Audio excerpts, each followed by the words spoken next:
Welcome to the Open Mic Podcast Show with Mike Midgley. Hey, and welcome to the Open Mic Podcast. And on today's episode, we're going to be discussing a key topic for many entrepreneurs who are really looking forward, and finding that way to break through. And especially when we're talking about an influencer. Ultimately, what we're going to be talking all about today is the power of direct response marketing, selling and packaging oneself. I believe that the need to stand out today is more than ever. In the arena, there is so much noise. You've got to provide value in advance to gain both, a following that grows but sticks around and a community that obviously going to spread and share and really sort of get value from it. And to me, that's what all this is about. And if you can create that balance of getting people to stick around, promoting yourself, delivering more value than you're extracting, then ultimately to me, that's Jenga.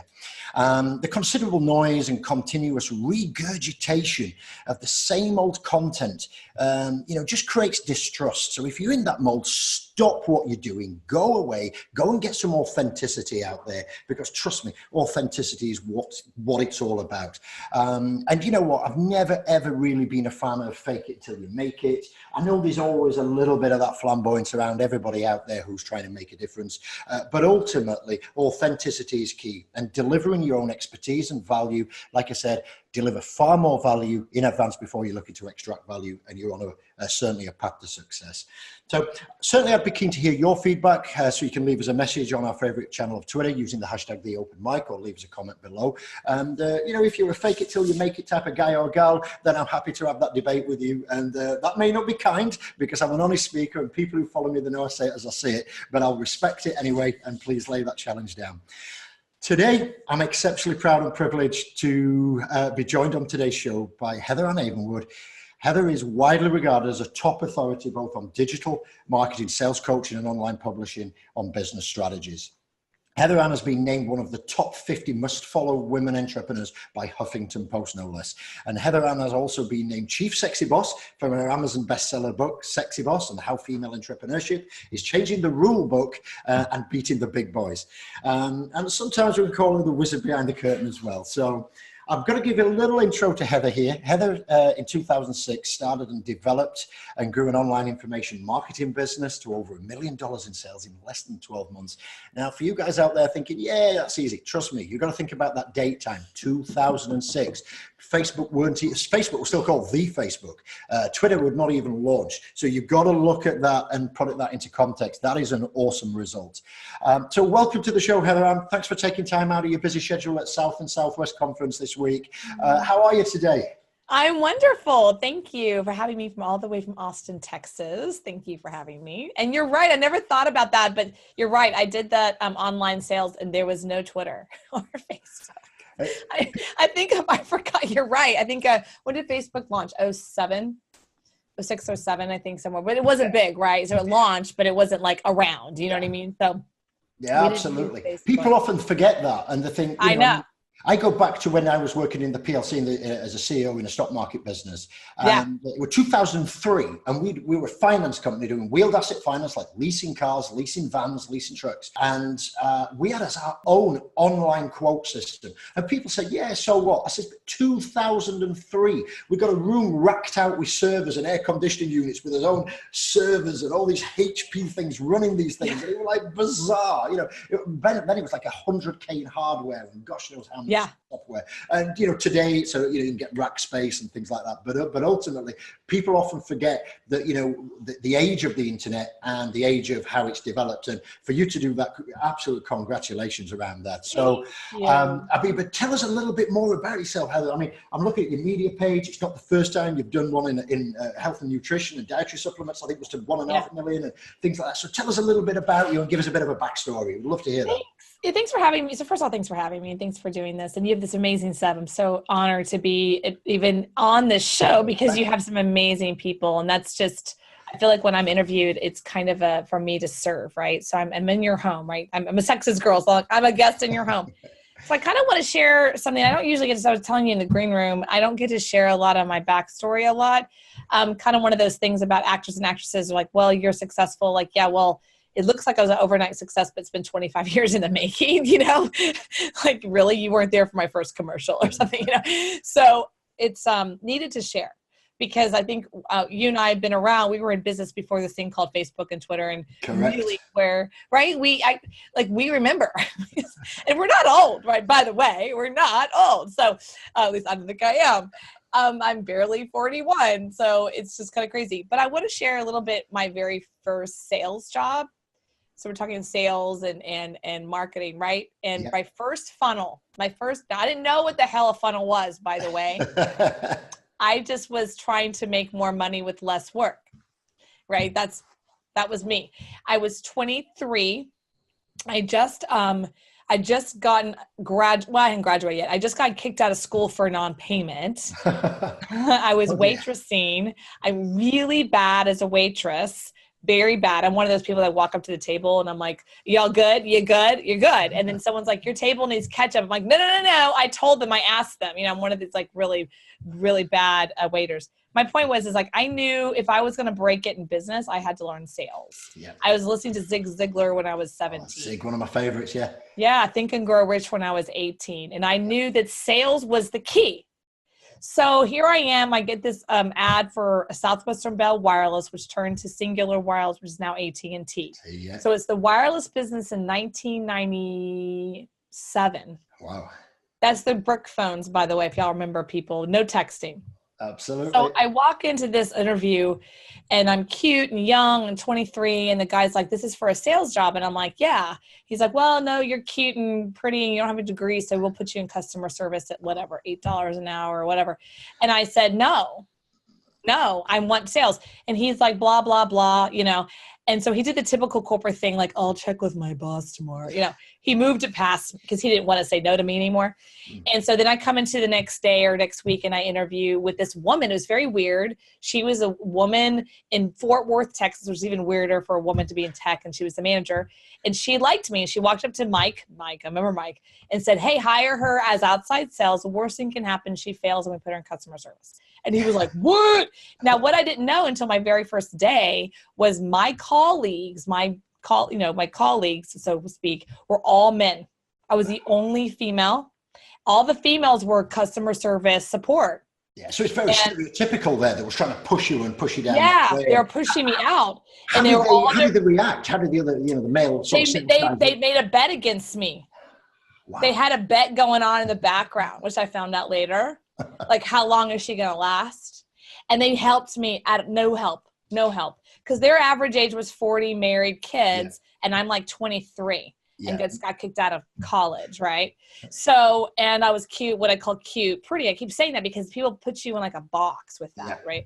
So I had a lot to prove, but I also had a lot of things against me. And this is what they gave me. They gave me this really old metal desk, and they gave me business cards that probably cost them $3, a big old stack.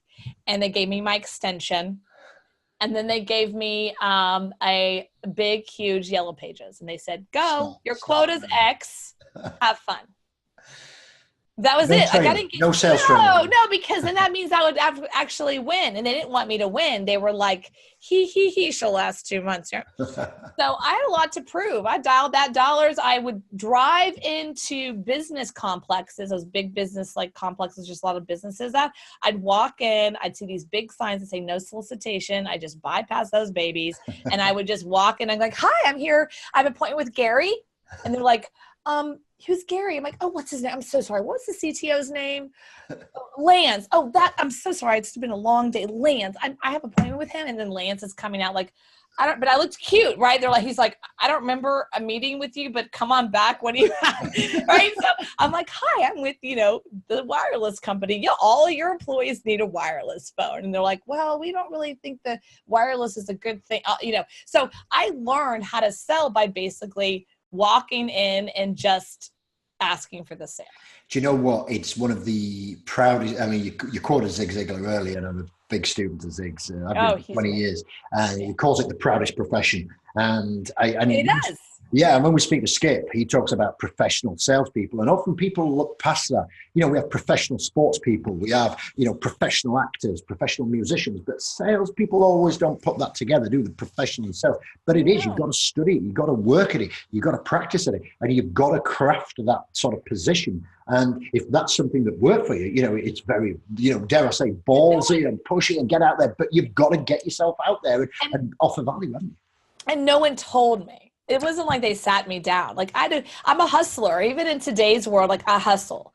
I'm a hustler. You figure it out. You know, you see the sign that says no solicitation here, you'll be put in jail. You walk past it, right? You're like, yeah. Sorry, well, I didn't see it. I didn't see that. Yeah, you have to be willing to do that. You have to be willing not to ask for permission. So long story short, I actually ended up in that company for 4 years in an outside sales business. That's a long time. Yes. I ended up moving from outside sales to corporate sales. Basically, that's a you know, I got upgraded.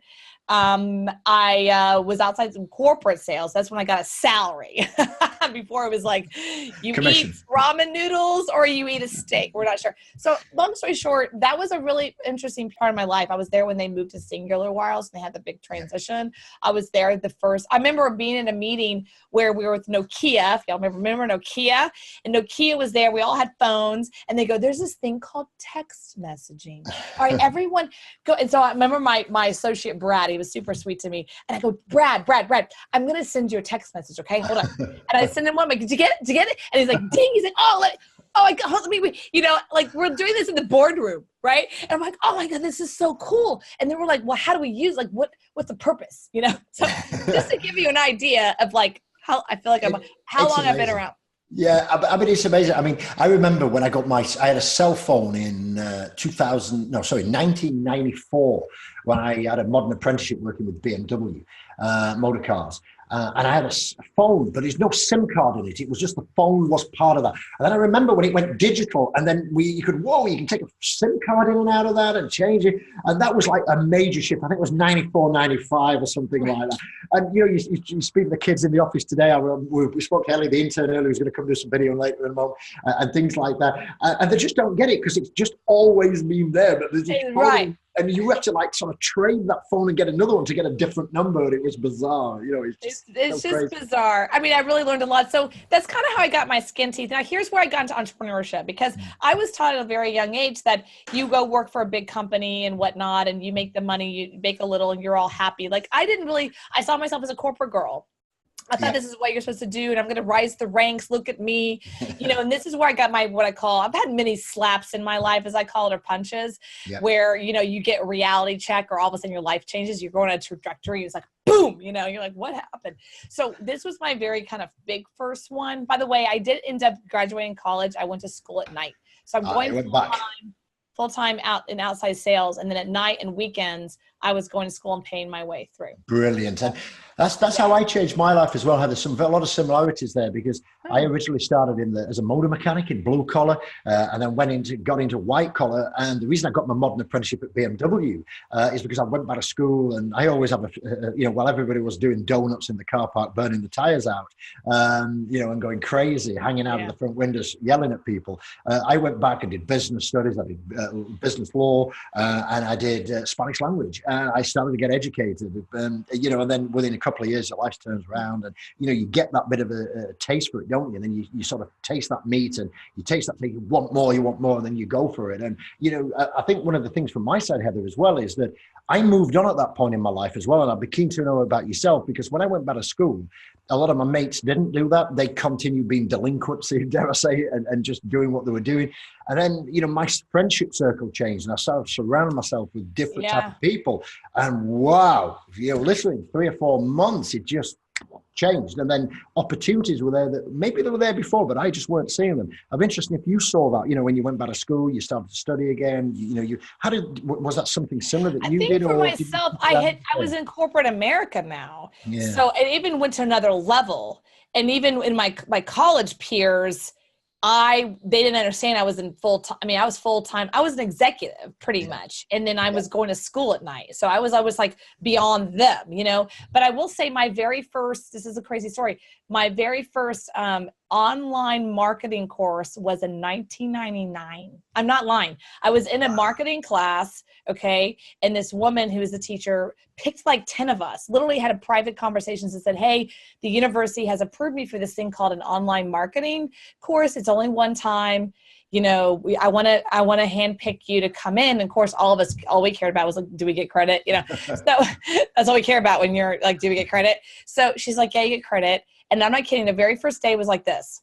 Okay. This is online marketing. No one knows anything about this. I don't know anything about this. I'm doing this course to learn. Here's your assignment for the whole semester. You're going to build a business online. You're going to create a business plan. And we have no books. We're all going to figure it out. I was like, what the hell? You know? So I actually ended up creating a thing called bestfitcoach.com. Right. And I created an entire business plan. If you look at it now, the thing has like AOL and Yahoo display, Yahoo little ads. Like I had to learn what SEO was and media buying. And back then it wasn't email marketing yet and chat and all these. Oh my God. Anyway, going on and on. But I remember, you know, giving it to her and I'm thinking to myself, what is this? But talk about a trajectory for life. So here's where the trajectory really changed.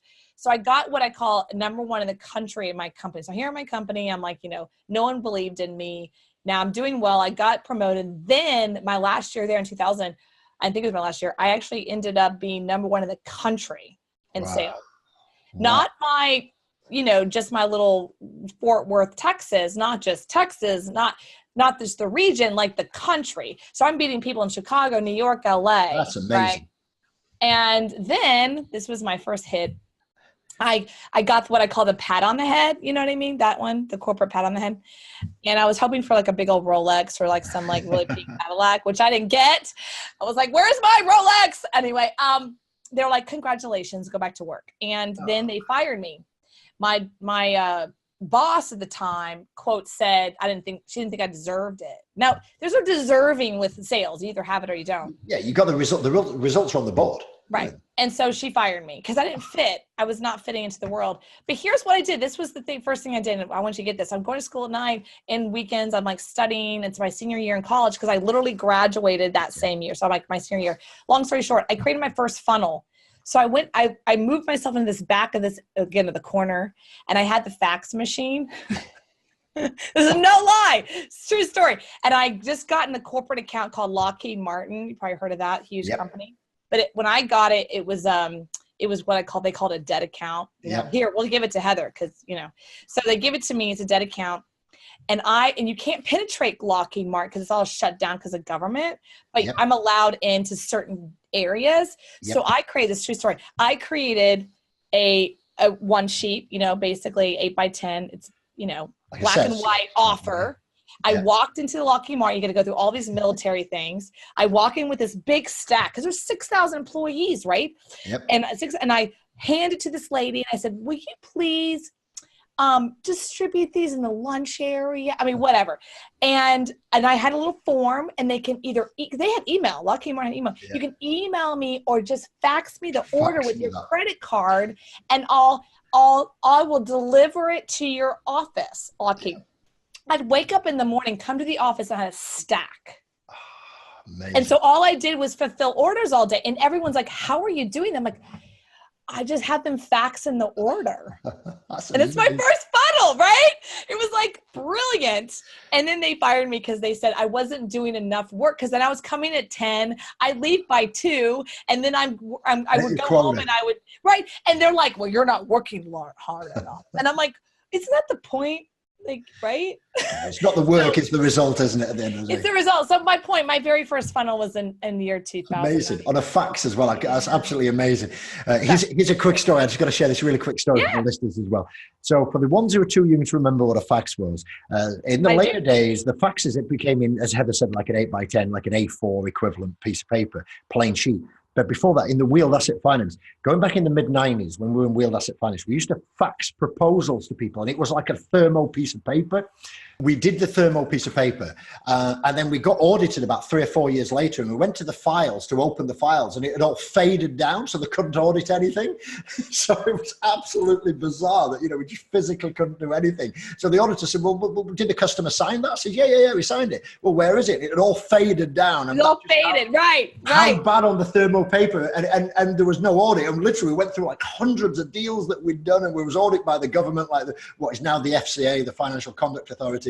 And we couldn't prove that these customers had signed for anything, and all the fax paper had faded down. So what we had to do then, new policy, we had to take, when the fax originally came through, we had to photocopy it and then put it as a photocopy on a piece of paper just so it wouldn't fade. But for those probably under the age of 25 or something, that probably you don't know what you're talking. But I'm not crazy. That's absolutely a true story. That so how we avoided a major fine with the regulatory authorities by having all our audits blown out of the water because all the fax paper had faded. Right. Yeah. So you get it, right?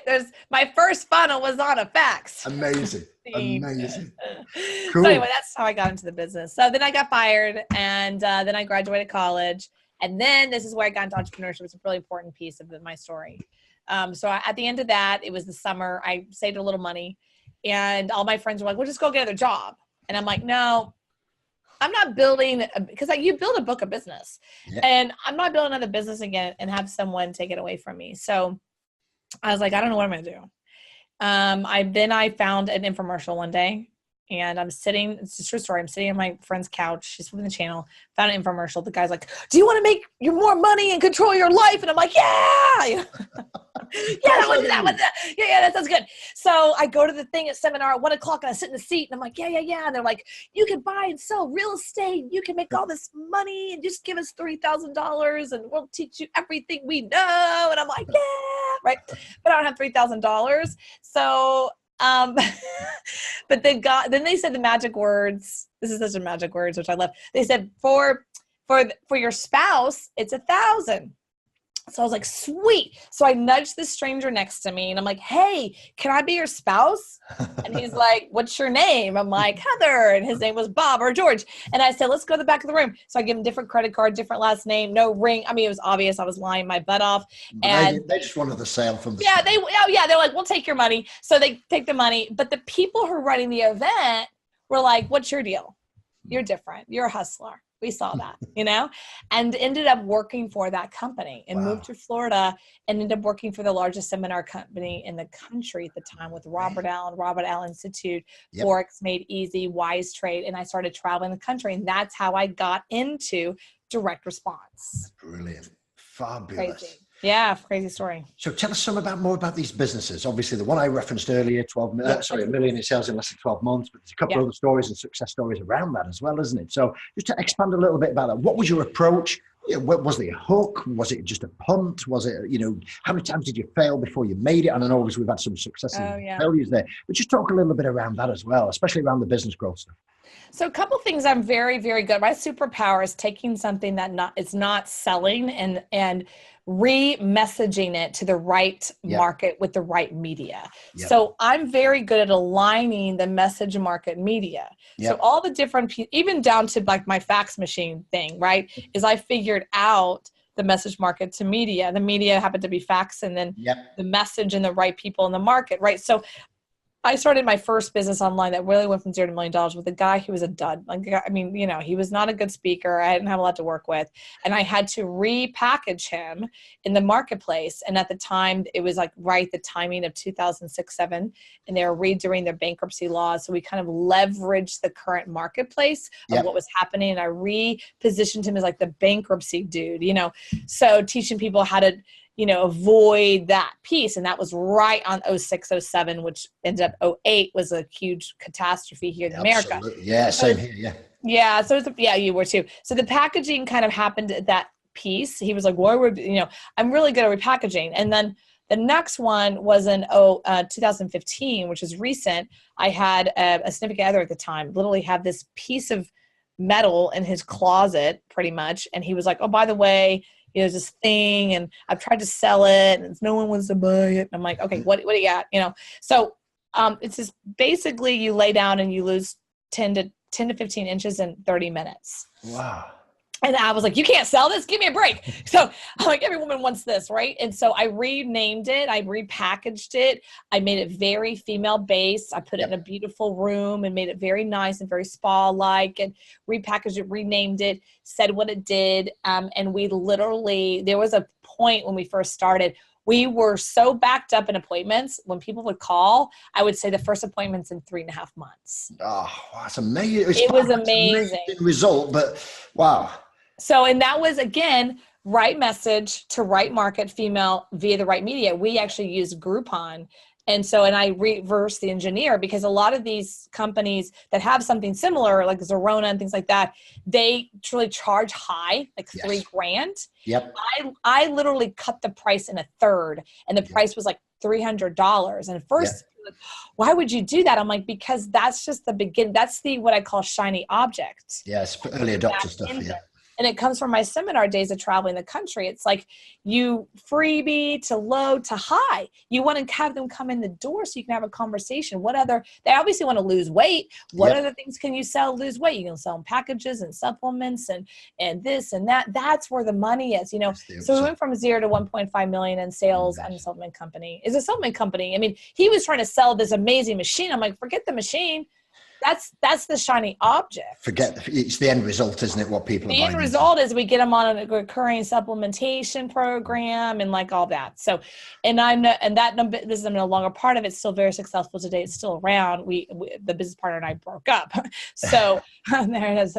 Don't have business with your spouse. That's a whole other conversation. So the point is that's what I did again. I repackaged and did the message differently to the right market.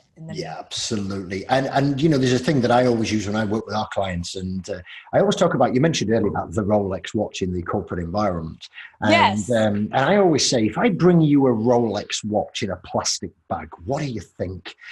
People think it's a fake, don't they? You know, and then if I bring you a fake in a wooden box with a piece of paper rolled up with a little ribbon wrapped around it and a combination lock on, you think it's real. It's that perception of packaging, and it's so important. So if you're out there as a business trying to get leverage with your product, you know, get some traction with it, you know, have a look how it's packaged. You know, I'm not saying everybody's an Apple person or whatever, but, you know, we use a product over here called MOO, MOO for business cards. And, you know, the 600-gram business cards, they come in awesome packaging. The Mevo cameras, if you ever, you know, if there's anything. I have that. Yeah, it's great packaging. Amazing packaging. And to be fair, the Mevo was, no disrespect, but it was an absolute pile of crock for the first 7 months until it all got all the upgrades in it. It kept failing. It wouldn't connect. There was mutiny out there. But ultimately, the packaging, you're stuck with it. You know, we weren't using the packaging. We were using the camera. But what I'm trying to say is the package your goods right. If you're unsure about how to do that, and you want some tips and tricks, just send us a message on Twitter using the hashtag #TheOpenMic. We'll get those answered, or we'll send them over to Heather and she can get you some answered for you as well. And we'll take a look at that. So think about your packaging. You know, you've got to obviously deliver value. You can't put fake Rolexes in wooden boxes and expect to sell them as real. I'm not condoning that at all, or piracy. I just want to be clear on that. But what I do want to say is packaging is key, and think about the end result. I want to share, this is a very, very good time to share this story that just happened last week. I was at an official South by Southwest party, and it was co-sponsored by this company called Moonlight. Yep. Moon Selfie. Oh my God, they're gonna kill me. So I met the owners, and they gave me this beautiful package. And so I literally did an entire video at IGTV. I'm at Heather Havenwood, and my IGTV. See the video? I'm sitting outside. You'll see it. And I did this entire opening of the package. The packaging, guys, is off the chain. It's their very first product. And the guy said to me, we created the packaging so that it looks amazing in the Apple store. They designed it to sell to Apple, period. Amazing. This thing is gorgeous. It's white and thick and opens. It slides open. This thing opens up. And it's like, oh my gosh. I was like, it was gorgeous. The branding was amazing. It's their very first product out. They're two entrepreneurs. One guy's a Chinese guy from Harvard, and the other guy's an African-American man. Talk about really amazing story. And I love them. They're so sweet. They're on my Instagram. But I did a whole video opening the package, and it was just this momentum experience. And that alone, I was like, this thing is worth $100. Absolutely. You know? That perception straight in, isn't it? And they literally create the package so that when they go to Apple and go, we want this in your stores, they're like, it's a no-brainer. It would look beautiful on their wall, right? Yeah, absolutely. So it's really, and they designed it all for really the Apple piece, not really the Android. They just, because they know what they want. So well, that's fantastic, Heather. I really appreciate you sharing the stories. And look, take inspiration from Heather. You can, if you want to connect with Heather, you can do on LinkedIn. If you go to heatherhavenwood.com/LinkedIn. Or you want to follow Heather on Instagram, that's just Heather Havenwood, HeatherHavenwood. And what we will do, we will put all these in the show notes below with links to Heather's website, Instagram, and other social channels as well. You can also check out Heather's book on Amazon as well. So if you want to have a search there, there's How Female Entrepreneurs Are Changing the Rule Book for Money, Success, and Even Sex, and How You Come To. That's on Amazon, and you can check that out there. Here in the UK, it's on audiobook as well for those who prefer the audio listening. So again, just search that on Amazon. So that's brilliant. And again, thanks for coming on to the show, Heather. I really appreciate it. And it must be such a challenge because, again, we talked about the dating earlier of the late 90s, early 2000s. Being that female sort of, not aggressor, but, wanting to go and be successful and being held back in corporate America. It must have been a difficult point. And I think, like you said earlier, a lot of people just think that, hey, you're successful today and it's always been that way, but it certainly hasn't. And, the ups and downs and, people who know me and listen to my show and listen to my content, we lost a £12 million business in the Great Recession of 2012. And, that takes some coming back from. You hit your ground hard and, you can float businesses. You can have 6 or 7 figure exits. You can raise VC. You can franchise your business. All the things. But coming from the real test is coming from nothing. After my last business in 06, I actually lost it in 07, 08. And then I lost my house. Then I ended up living in my car. And I lived in, thank God I had some cool friends with some cool couches, so I mean, honestly, and it's just me and my dog. And when you get to that point where you're like, it's just me and my dog, or, you and your car and your dog, you have to really dig deep, right? Yeah. Like, what am I doing? And it was 08. So there was a piece where the country was going through it, but mine wasn't due to that. At first, it got triggered by some of the things. It was actually the bad business partner and then a bad timing. Yeah. So then I lost my house and everything else. So bankruptcy, foreclosure, thank God my car was paid off. So I had my dog in my car and everything that I could, sold everything and then put like a little bit in storage. And so I think honestly, when I hear people like, oh, success, I'm like, yeah. Where's the failure? I want to see how you are when you like hit the dirt. That's when the athletes really, a true athlete is when you see an athlete in pain or in they're hurting, or you see them actually eating dirt. How do they react to that? Yeah. Do you know what, Heather? I learnt more out of losing that £12 million business. So let's just adjust that for the American audience. It's about $16 million business. So we lost that. Wow.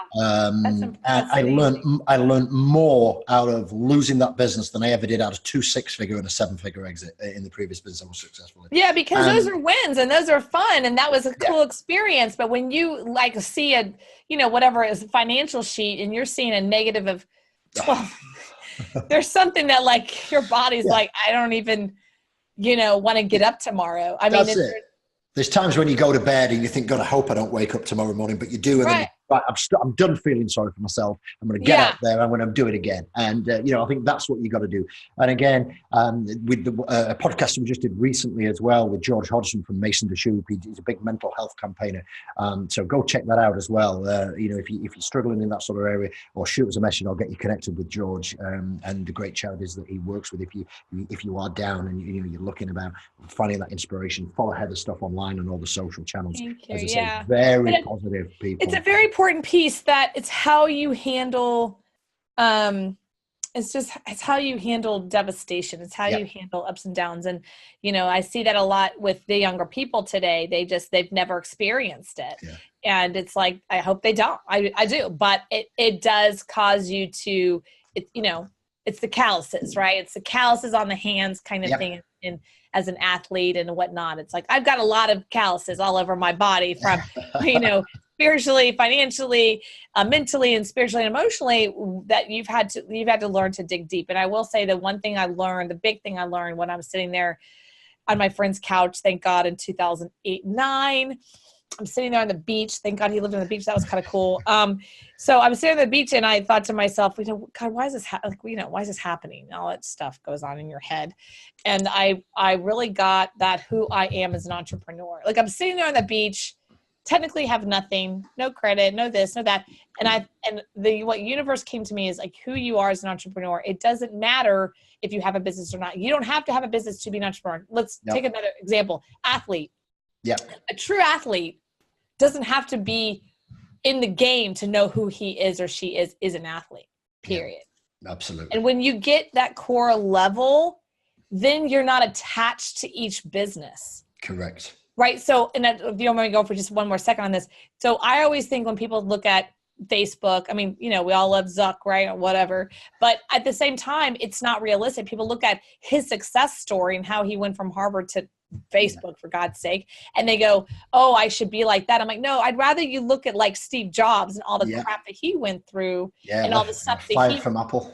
Yeah, I mean, he went through a lot, and I think you need to look at who your mentors are. If you look at Zuckerberg, that's not realistic.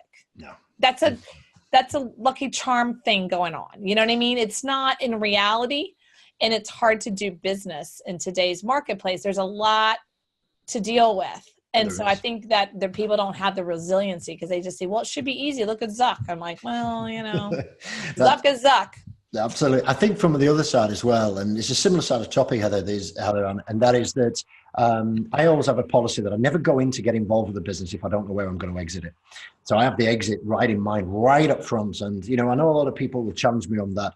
But for me, I'm involved with probably 4 or 5 businesses now as either non-exec, investor. We as own businesses that we're actually trading out and serving. And I never get involved with the business, certainly from an ownership or an equity side, if I don't know when I'm going to exit it. And that's right out of the gate, whether that's a 3-year or a 5-year plan. Now, it doesn't always go to plan. You can bounce past that, get a little bit lucky and get out a bit earlier. But I'm a big believer that challenging yourself, and I think that's what you said about Mark Zuckerberg and the Facebook thing. Right. But, it's staying around for that long. And, sometimes you can get stale, maybe as an exception. The success is self-evident. It's called, how to get divorced correctly when business.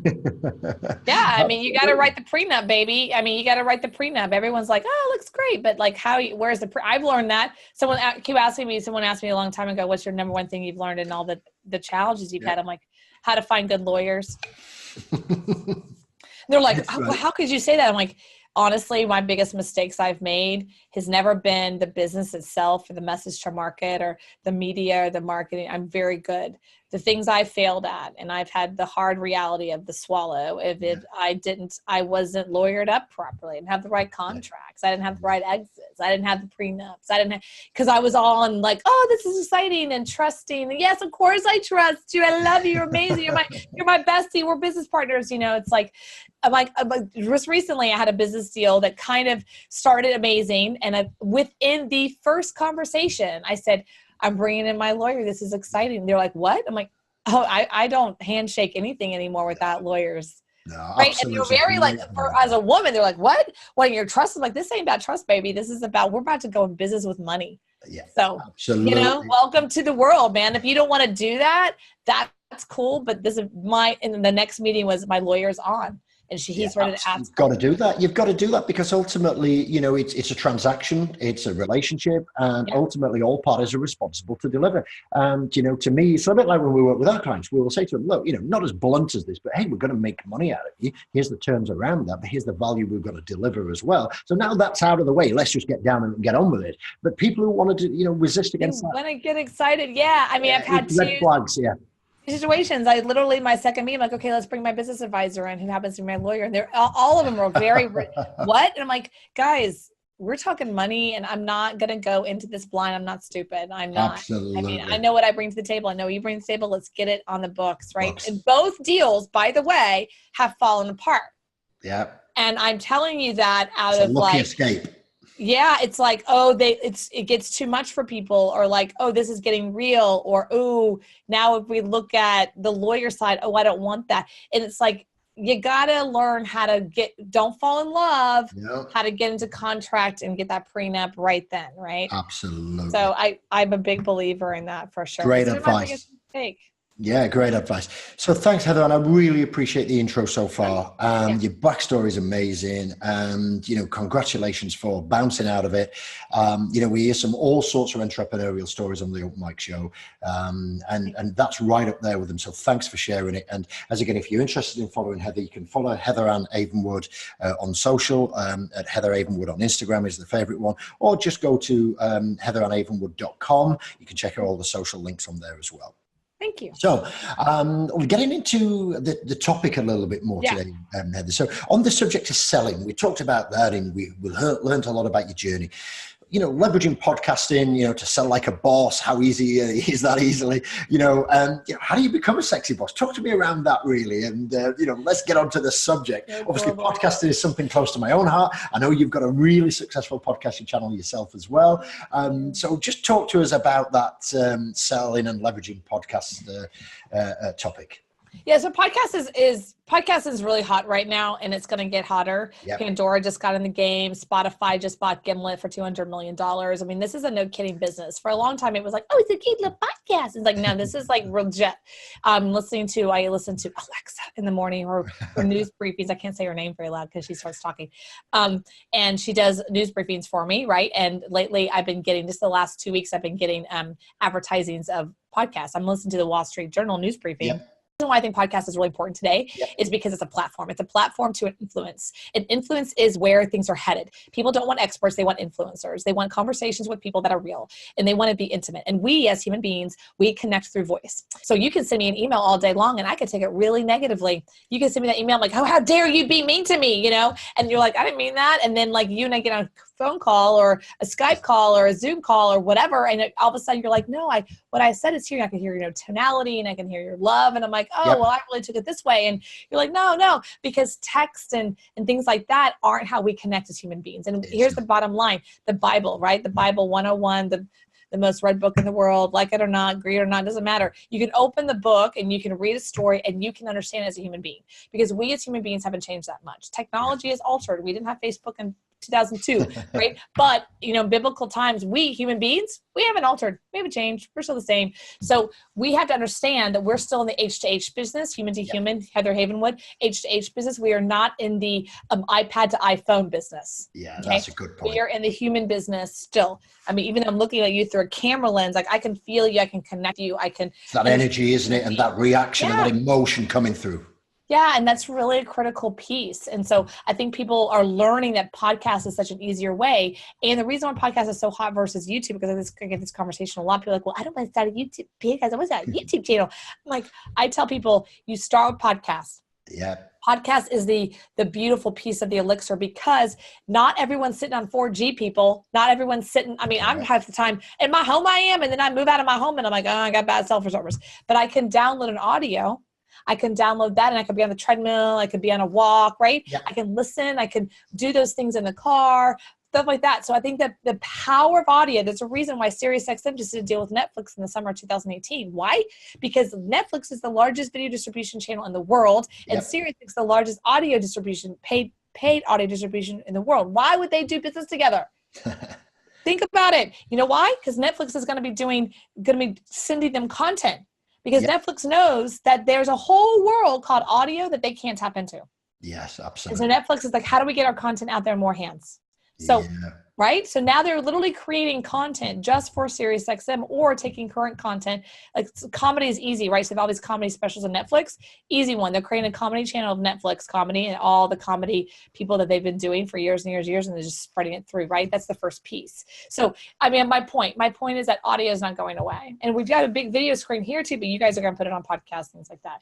So we'll put it on podcast. It goes out on podcast, all the usual channels, Apple, Google, et cetera, et cetera, et cetera. The key thing is, that, people do learn differently, whether that's video or whatever it would be. But you're so right, the convenience of being able to either listen to it in the car while you're out on your jog, in the gym, doing whatever you've got. And, people like the stories, people like that interaction between themselves, don't they? And it's a big part that's missing. And, for us, podcasting is, we started slow and then we build up. But I think for us, it's very about qualitative approach and understanding our audience, understanding the type of guests that they're interested in to learn. But it's certainly a commitment, and we certainly love it. And I know obviously you're crushing it on your side from there, but absolutely, from a podcasting point of view, talk to me as well. How do you use podcasting to be an influence in the field? So I've created something called the Influencer Growth Formula.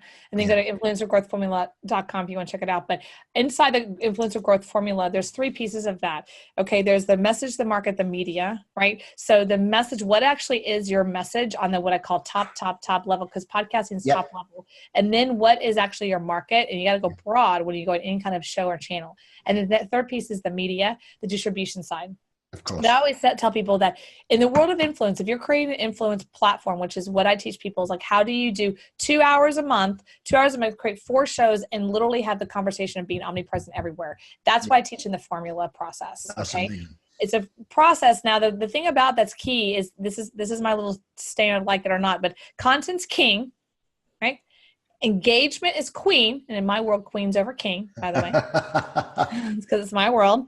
And then above that, the kingdom is distribution. Yeah, of course. Right? And the power of distribution is so powerful right now. And so when I take 2 hours a month, 4 shows, in a month, I have it everywhere. I do not judge where people consume. No. So some people are like, I want to create a YouTube channel. I'm like, why judge others? I don't judge if they want to be on Reddit and consume me, cool. Twitch, cool. They want to be on Dash, there's upcoming Dash, there's Twitter, there's YouTube, there's Facebook, on and on. I'm not going to judge you on where you consume me. Yep. So why are you judging people? Why are you forcing people to go to YouTube? Some people like YouTube. Yeah. People like, fine. Reddit, Twitch, and everything else. Wherever you want. Spotify, Pandora, iHeart, Roku, like wherever you want, baby. Like, so that's how I look at it, is that it's all about moving the free line and distribution channel. So the kingdom is distribution. Yeah. But you can't have any of those. You can't have the king, you can't have the queen or the distribution until you have content. Correct. So how do you get content out there easily, effortlessly, and fun? And that is podcasting, guesting, talking about yourself, talking to yourself, whatever you want to do. But as long as you're getting content out there at a level that people can actually understand, that's the key. No, that's brilliant. And I think that, one thing you mentioned there about the distribution side is one of our arms is we work in the venture capital intermediary market where we place high growth businesses with venture capitalists. Sure, the VCs they're looking for is the business model sound, is the market sound, is the management team aligned and on the same page, is the product cycle there, all those, is the numbers, of course, right. But also if you can't get your message to market and you can't get that, you could have the number one cure for the, worst disease in the world. But if you can't get that out there to tell anybody, it's worthless. And, they're going to be so on top of that. So that's a great piece of advice, Heather. And thank you very much for that. So we talked then about the distribution. So the art of how to package yourself so others can buy you. Obviously what you've done around the Sexy Boss brand and obviously what you've done with the other clients and the other clients' products and services. Talk to us a little bit more about that. So, the listeners here, they're thinking, well, I'm not quite sure how to package me and get myself out to that distribution. Maybe they've nailed that distribution point, but they just don't know how to pull themselves together. Talk to us a little bit about that and some of the experiences. So my superpower is messaging. Right. It's what I do best with clients. It's my, like a little elixir. And when I work with private clients, I don't take on many more anymore. But when I do work with private clients where I literally do a done for you program, I literally launch everything. What I'm not launching, I just happened recently, I had a client go, well, I just thought I was launching a podcast. I'm like, baby, you didn't launch a podcast. You launched a brand. Yeah. I just launched you $1 million brand. Okay. Yeah. So, and he was like, you did? And I'm like, yeah, that's your book, that's your this, your that. I go, now what you do with it, that's up to you, but I just created a brand for you. Yep. And he was kind of like taken back and like, oh my God, you're right. I never saw that. Because you've got, branding is everything. And what my elixir is specifically in branding is not corporate branding. When you have a human branding, a personal branding, that's like my elixir. I have turned so many duds, turds into like stars, because it's all about the position and the conversation around that. Okay. Yeah. So, there's no really, it's a process. It's a download. It's a superpower. People have to relate to you. This particular person was a doctor, as an MD. He's a researcher stem cell guy. So like he's very MD-ish. Let's just say that. Can you say boring? Yeah. I mean, he's adorable, but like at the same time, I'm like, oh, this is like, he's like, I want to be like Dr. Oz. I'm like, oh, we got a long road. So, but I did. I created it. He looks amazing. I tell him what to wear and the new pictures and how to smile and what to do, and like pull that authentic piece out of him. And it's now his new brand. He came to me literally like his doctor in Edwards. I can't even pronounce it, to be totally honest. And now he's Highway to Health, Living Ageless, Dr. EMD. Oh, awesome. Right, so that is right. I was like, I just created you a Dr. Oz brand, $1 million brand. It's up to you if you want to like nurture it. Because once you birth it like a child, you don't just like walk away from the baby, right? Like, see you later. You have to nurture it and love it. And would you say, Heather Ann, that that's something that you can do straight out of the gate, or do you need to refine it 2 or 3 times first? That's one of the challenges I have with clients. First of all, he's linear. He's a linear guy, so I love him for that. But he was like, the process wasn't very linear. I'm like, creation ain't linear, sweetheart. Creating a baby and having a baby is not linear. It's a messy process. So because there's no straight line, it's like, hopefully it will be done in 2 weeks, maybe 3. For him, it took like 5 weeks because I was like, where's the thing? I had to like dig through. It takes something. It's a creation process. It's like sex. It's not always pretty. You know what I'm saying? It's like birthing. It's not pretty, but it's the process. You've got to allow the process to happen. And finding someone like myself is unique. A lot of people aren't very good at that because I'm more of a creation process. I spend time with the client. I kind of get the energy of them. And so there isn't like a linear. Is it taught? I don't even know how to teach it. I'm very good at it. You just do it. You just do it. It's a natural thing. Yeah. And I've been doing it now for 20 years, but I didn't know it was my superpower. I just thought everyone was good at this. So I was like, what do you mean? Can you not see this is who he is? And he's like, no. But it's just my superpower. It's my genius side of me that I do believe it's like a download genius. I just believe that. And a lot of women would think crazy, but like I am genius on that side. And that's because I'm just very good at that. But the branding's everything. And so you have to get to a point where people can consume you. Yeah. Looking at him now, like I did a before and after of like his LinkedIn profile and who he is now, he's consumable, meaning people want to come towards him now. Like, take a step forward. Yeah. Like, oh, Dr. EMD, like he really gets me. And he's like in a black t-shirt. He's not in the white coat. He's got a big smile. It's very approachable. It's welcoming. Yeah. Welcoming really. And like Highway to Health. I want that. I want to live ageless. So you've got to be willing to have a brand that people like come towards. Like, number one copywriting tool is curiosity that I use. Absolutely. It's like on email subject lines, isn't it? We've seen the Ryan Dye stuff. I know we share some sort of interesting common interest. He's down the street. He lives like about 1.5 miles, 2 miles is digital marketer. I remember looking at a Ryan Dye email years ago. And it just said, did you miss this? And it was like in the autoresponder, Mike, comment, did you miss this? So I'm like, what? Did I miss what? Click, the open rate, bang, straight in there.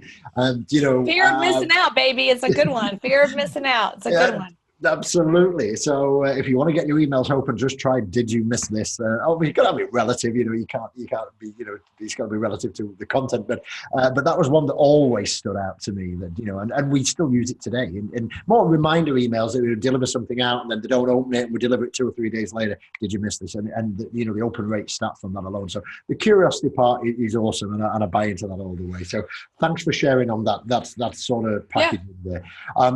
So I suppose as we're getting further down this then, and we've identified what we've done, I suppose, what is the secret to stop selling yourself and then being able to influence others? Let me explain the difference between expertise and influence, right? Yeah. So expertise, it used to be being an expert, and there's like be authority, all these words, right? Here's my distinction, the difference. So expertise is like, I'm an expert at car mechanic or something, or like I'm an expert at Facebook ads or something, which is cool. That's fine. But it's a box piece. Influence is very different. Let me give you a really good example that everyone knows, Oprah. So Oprah does not, and she's never positioned herself as an expert of anything. No. If you think about it, no, she has never said, I'm an expert at media. Now, we all know she is, obviously, but she doesn't position herself that way. Her positioning all through the 25 years of the Oprah show was, hey man, I'm just a girl trying to learn. I'm a girl learning, and I'm bringing you the best of Eckhart Tolle and Maureen Williamson and and I'm interviewing amazing actors and asking them stories, and I want to learn. Like, she came across as so she became an influencer because what she was doing, she was representing who we are and asking People questions. Could connect. We could connect with, like, oh girl, I was thinking the same thing, so she became first of all, she's an influencer, period. But she's become such a huge influencer that if you really think about it, now she's doing weight loss, and now she's influencing women to lose weight. But if you really understand the concept of influence, what that means, it doesn't mean you're an expert. No, absolutely not. Really look at that. It's a great let's look at one that, like him or not, very polarizing. Trump. All right. Yeah. Trump, like him or not, I'm not into that politics, but he's an influence. Yeah. Like him or not. The man, if you're in the United States, he drives the media every day. Yep. And they try so hard not to let him do that. But a lot of them are just like giving in. You know what I mean? That's just look at his Twitter. What is he saying? Because they realize that people, even though the media, CNN, Fox News, whatever, they sometimes, internally they get annoyed. Like, oh, we should let him drive the narrative, as they say. You know why they keep doing it? Is because the rest of America and the world want to know what he's doing. Absolutely. And that's an influence. He has this massive influence right now around the entire world. I would say Trump is bigger than Oprah by 5,000. Yeah. The thing you mentioned earlier about the distribution networks, forget the president of the United States sort of gig that he's achieved.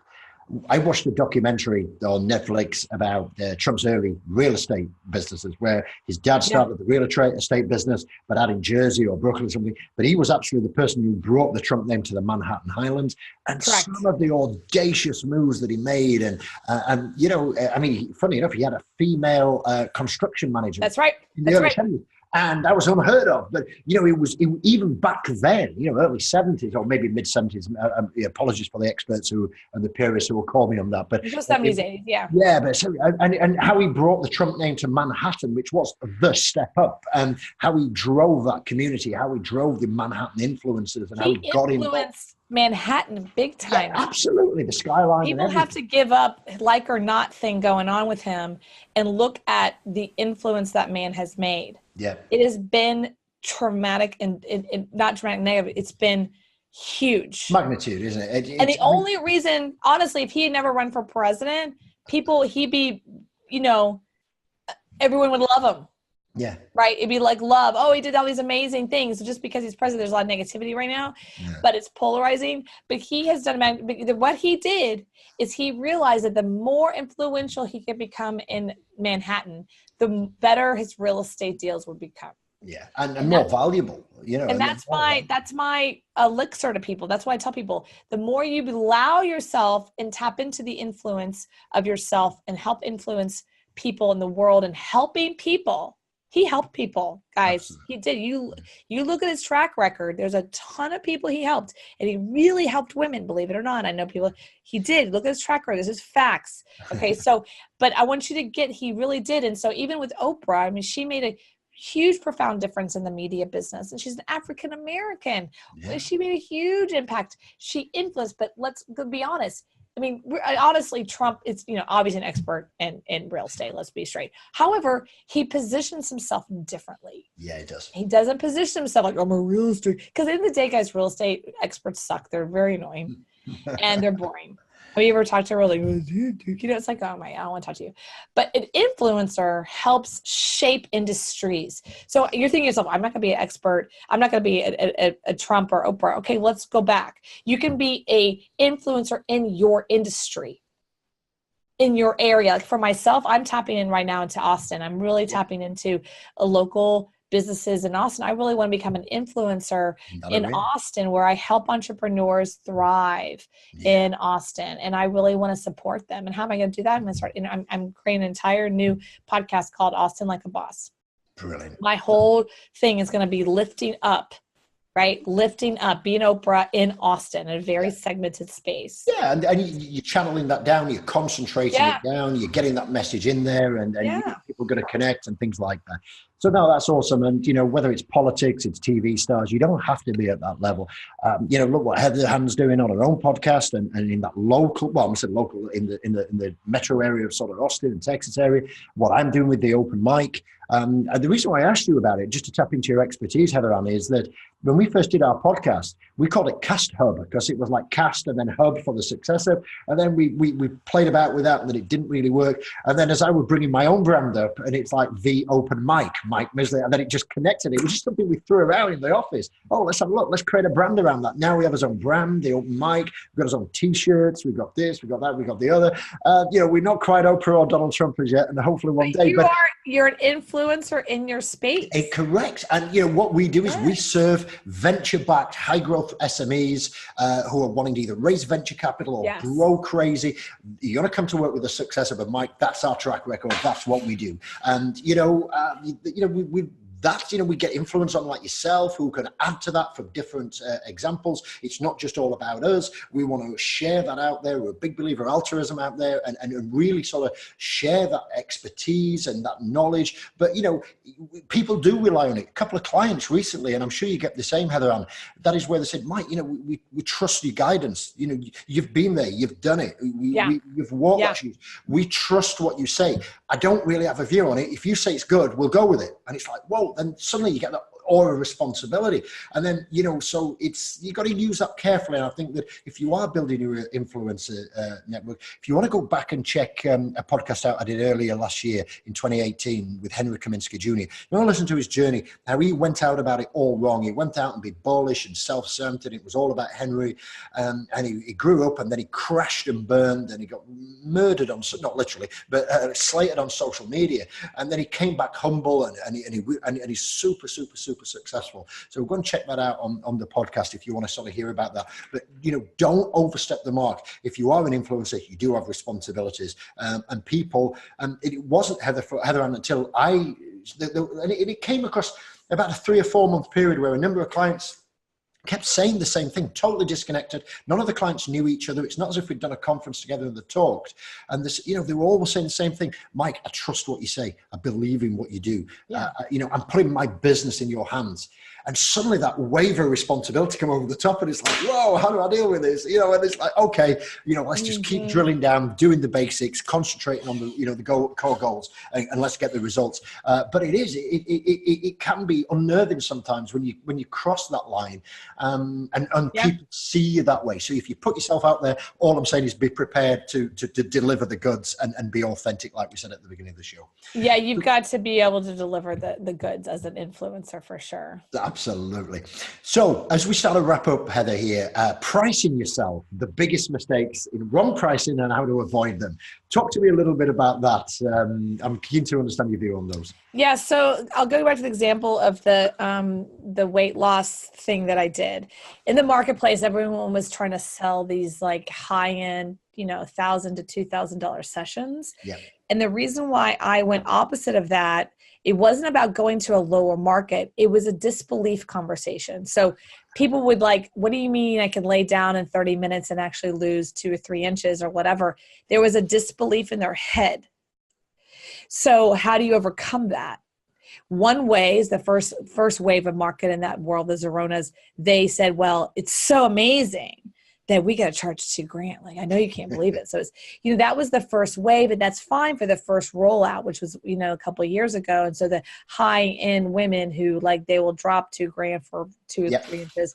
But then you have not mainstream, but look at the next level down where people are like, if I believe it, $2,000, forget it. Yeah. They're just like, I'm not willing to try for $2,000 because my belief's off. So the pricing, you have to allow for the disbelief. So the disbelief in that one is I said, let's drop it down to it literally was 3 sessions for $297. Now the value was $2,000 and we dropped it to $297. We had an inundation. Yeah. And then what happened is when they got the result, because it was like you lay on, we measure you lay on, and then so you saw it. You know what I mean? Like there was a piece like, oh, I see this. Then the disbelief was gone. Yeah. And then they're like, wow, this is great. I want more, or what else you got, because they're like, well, I'll throw $300 at something that, like, if it doesn't work, I won't be like exactly pissed about it. That they're like, it's like a facial. It's like 2 facials. It's like, well, okay. You know what I mean? So women drop money all the time on looking good. So that's why I did that. Pricing is important. You have to be willing to allow yourself to have the value and the stacking piece, and then drop the price of your value of something that's $15,000 in the information marketing space. You have to be willing to drop that to $3,000 or $5,000. The pricing is really important for the marketplace. And some people are like, it's worth all this. I'm like, if the market doesn't tell you it's worth that, or if you don't show the market it's worth that, you're never going to do it. That's why webinars are so big and podcasts are big, because we can sit there for 10, 15, 20, 30 minutes and basically prove our value. But when you're dealing with an ad, like we were on a Groupon or Living Social, which is just like, snap, it's there. It's like, we need to have that money so that when we get in there, then we upsold them. In that particular case at that time, we upsold them to a $3,000 package once they were in. Which has proven the concept. And because for $300, you just lost like 2 inches you did nothing. You were on your phone, and then they're like, what else you got? So now their disbelief is like, wow, there's more here. And then we sold them into like a $2,500 package. But we sold them supplements and more of a long-term implementation. Like a subscription model, which is, it just keeps paying, doesn't it? Right. But you have to grab the disbelief of that's a really key piece. A lot of times, like, oh, this software could be worth $5 million or $500 a month, but if people don't see the value, it's not worth it. That's why influencers are so important right now. So brands are connected with influencers because they can't connect direct. So they're going through influencers because people are watching influencers. And if the influencer's like, you got to buy this cup, it's amazing, I love this cup, it's so awesome, I love it. All of a sudden they're like, I'll buy the cup because she likes it. Absolutely. The disbelief is gone. Yeah. And it's also that fear of, like I think you said earlier, they'll drop the $297 because it's right. If it didn't work, then they're not that embarrassed. They didn't waste it. But if they have to explain to the husband or the wife that they belong $2,000 and it didn't work, then it's such a big difference, isn't it? It's a big difference. The pricing is really, really, really critical. And here's a challenge. I'll tell you real quick. As an artist, so creators are artists, right? You're a podcast. You're an artist. You're a creator. Entrepreneurs are creators. Okay, we're inventors. So the challenge with us is that it's our work. And so if it's coming through as our work, we all want to it's worth millions.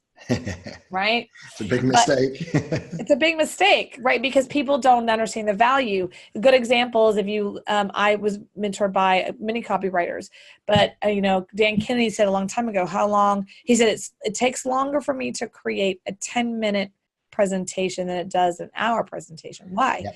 Because it takes all this energy to it takes longer to create a classified ad than it does a full ad. Why? Because it's just harder to do that. But killer in there in that short, small space. It's all the killer. Yeah, but it's like that old. I'm sure you've heard the story of the consultant and the machine owner or the manufacturer owner. There's something wrong with the machines. The consultant comes in. He brings a hammer. He's looking around. He hits something, boom, he hits it's fixed, and he gives the guy $10,000 bill. And he goes, you were only here for 10 minutes. He goes, well, let me itemize it for you, right? The also visit 0, I'll give you that to you for free. Knowing where to hammer, that's $10,000. It took me 20 years to figure out where to actually hit it. Yeah. So it's like, it's not what the value I charge, it's the value I bring to the hour, not what I charge. It's the 20 years of direct response copywriting that I bring to the table. Absolutely. That gets you that email. It might only take me an hour to write your copy, but that's 20 years. Like a surgeon. A surgeon might only take 5 minutes to pull the bullet out of someone's heart or out of their rib. It might take him 5 minutes, but it took him 20 years to figure out how to do it and keep you alive. To be in that room.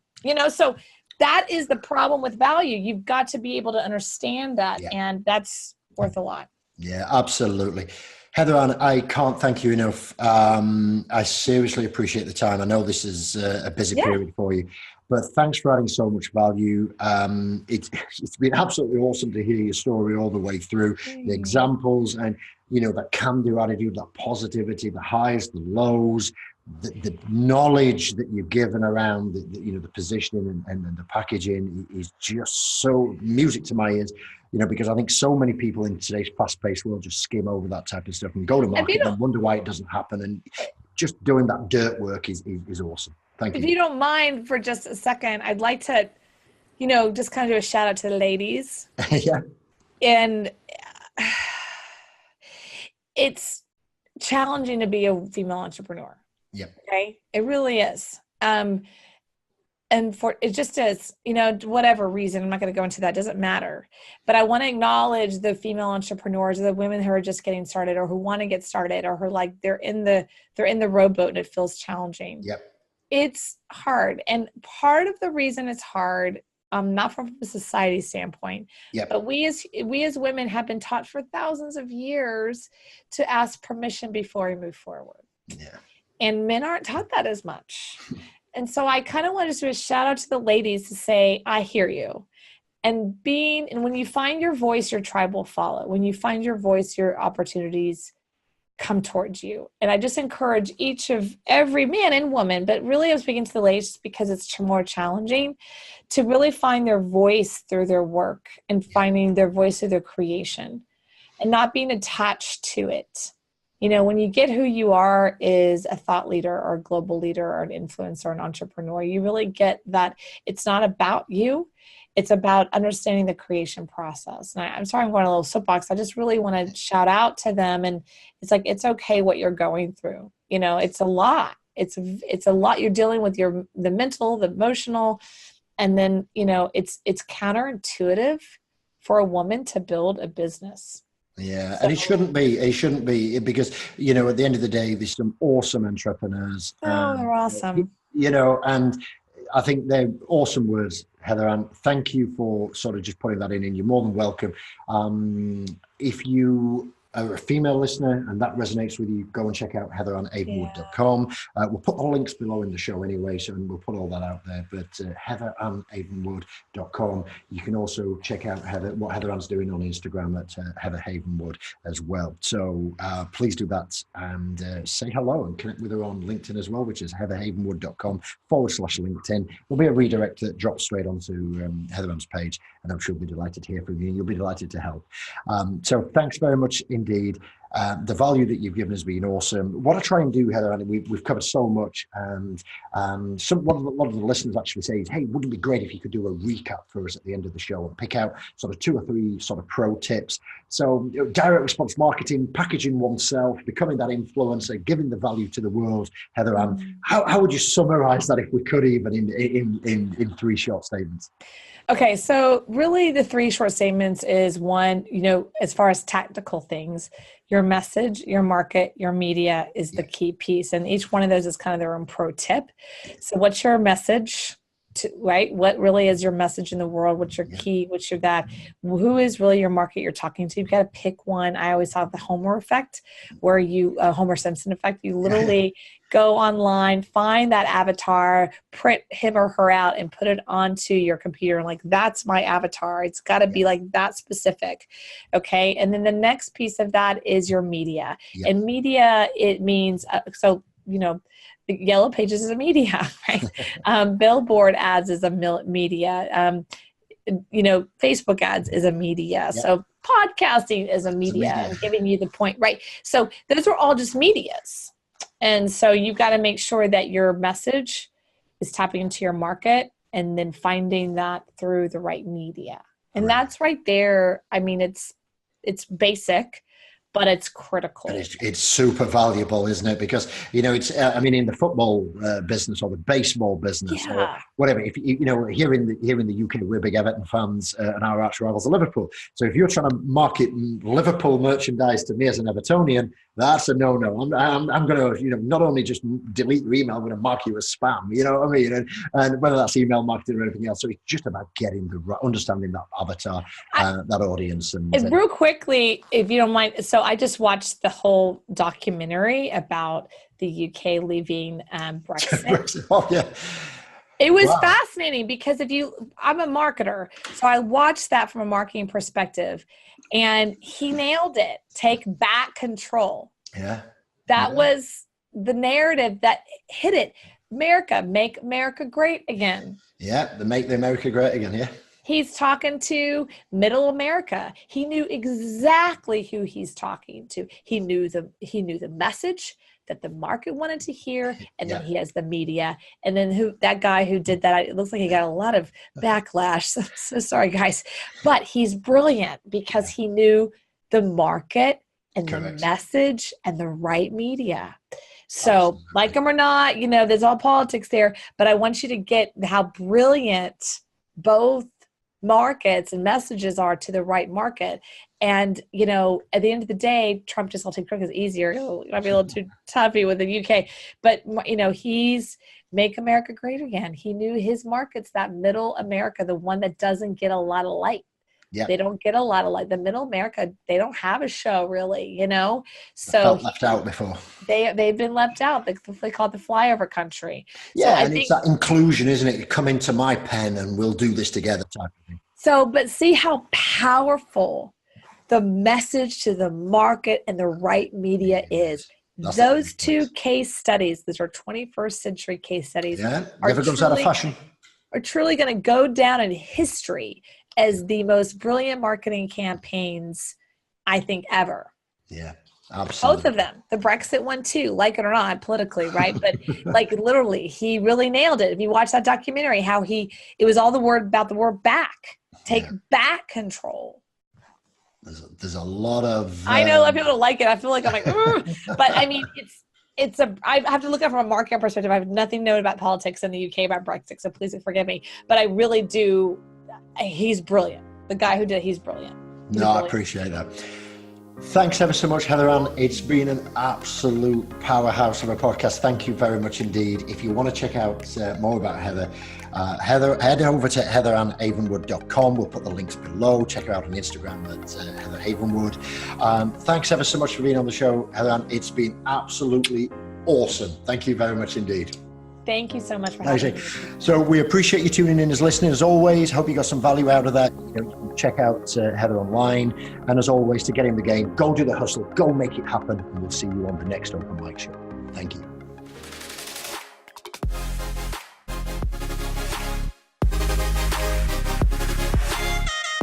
You have been listening to The Open Mic, brought to you by The Success Hub. To find out more and to get the resources we have mentioned in this podcast episode, simply visit blog.thesuccesshub.io and view the podcast section. Thanks for listening, and we look forward to catching up with you in our next episode.